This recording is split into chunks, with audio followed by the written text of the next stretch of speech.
The third part of the book, titled The Miracles, it's all about Miracle Coaching, which is the group, I guess, the club that Joe Vitale has. So the third part is basically a big commercial of his coaching, of his classes.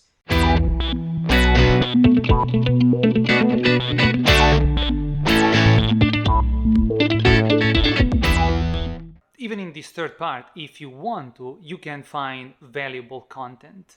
By reading these bits of interviews and chats that he had with some of his students, we are exploring further all the main points that he touched upon previously in the book.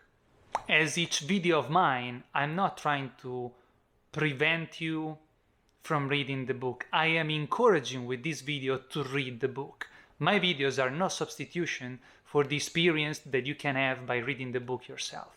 A good point that the author makes in this last part of the book is about the perception of ourselves. He explains that we should perceive ourselves as the sky, and all our trouble or our thoughts or our worries are simply the clouds going by. It's a very useful and powerful approach to life. As he said, he has learned from DeepakChopra. So sit comfortably with your eyes closed.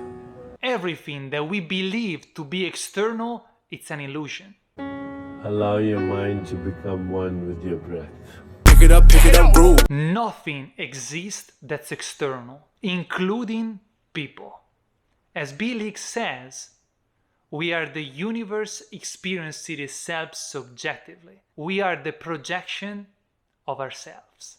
We are all one consciousness experiencing itself subjectively. There is no such thing as death.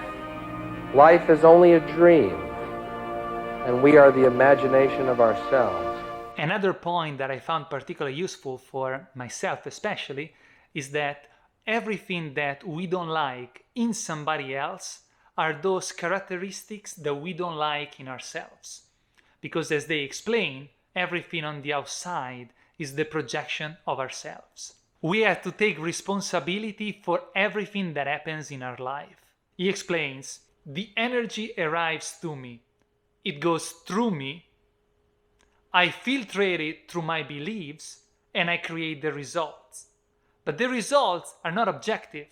The results are a matter of my perception, based on my beliefs. By changing myself, I change those results. That's what he said.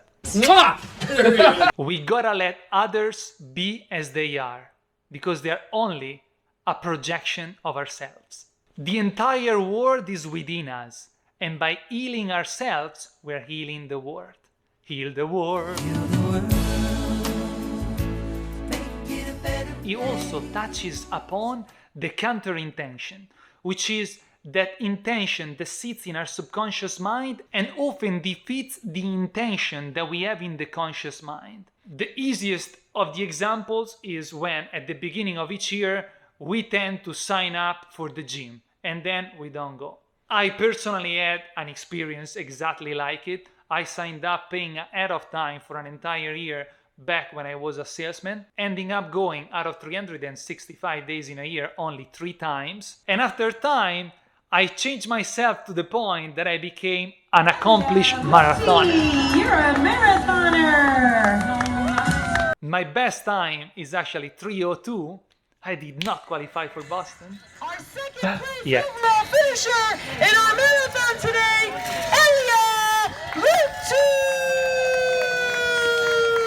And I actually ran a 100K ultra marathon in 9 hours and 33 minutes. This is simply to explain that these goals were not important for the athleticism itself. These goals were important for my mind. What does it mean? Get something you can do. Because I was training my mind just as much as I was training my body. By becoming the athlete that was able to accomplish these achievements, I'm sorry about finishing now. I have to become more reliable to myself. I had to be disciplined enough to go from training 3 times out of an entire year to train 6 times a week often more than once a day. As Jim Rohn explains, it's not about the goal, but it's about the person that I had to become to accomplish those goals. Perfect example. And if I did it, you can do it because if you want to, you can. Elliot is second. It's amazing.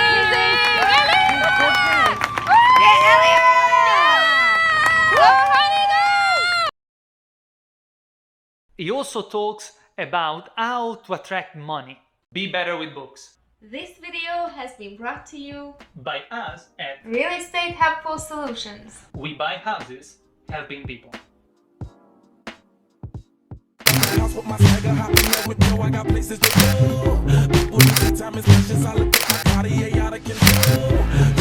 The conditions here on the Galibier are quite atrocious now. We're going up to the highest point of this year's Tour de France, and Pantani isn't going to wait. We're a long way from the top and a long way from the finish here. guadagnando terreno nei confronti Scusami Lorenzo, scatta Marco Pantani. Improve your thinking by reading to improve.